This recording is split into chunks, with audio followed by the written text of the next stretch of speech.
My urgent question and the concern to members on all sides was what assessment has been done of the impact of these cuts on homelessness.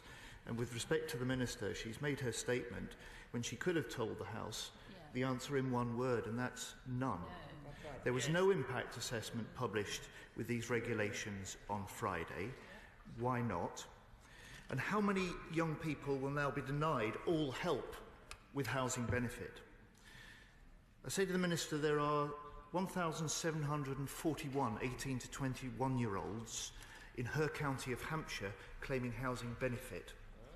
How many of these will still get help next month? And how many will get nothing?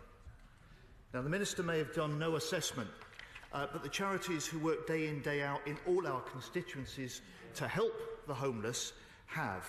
Centrepoint say 9,000 young people will be put at risk of homelessness. Shelter have said, and I quote, "There is no way this is going to lead to an increase in rough sleeping."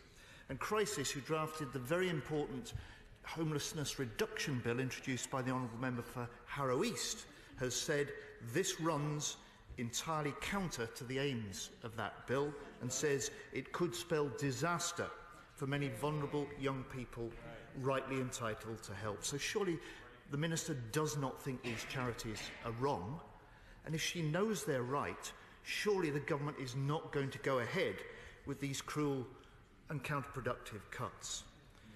Mr. Speaker, members on all sides have really deeply held concerns about the rapidly rising level of homelessness in our country. But will the Minister accept that none of the arguments she's made today or made before really stack up? Ministers and the Minister today says this is about levelling the playing field, but these young people who are old enough to marry, work, pay taxes, fight for our country will now be denied the same right to basic help with housing costs as any British adults.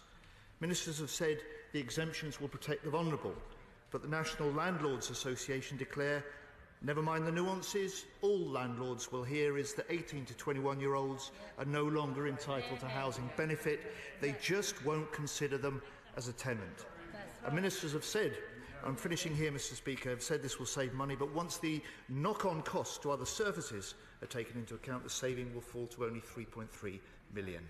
And as far as the manifesto, this was a commitment to remove automatic entitlement, and claimants already have to pass multiple checks and tests, so there really is nothing automatic about young people getting housing benefit. Will the Minister recognise the government has the opportunity tomorrow in the budget to reverse this counterproductive policy?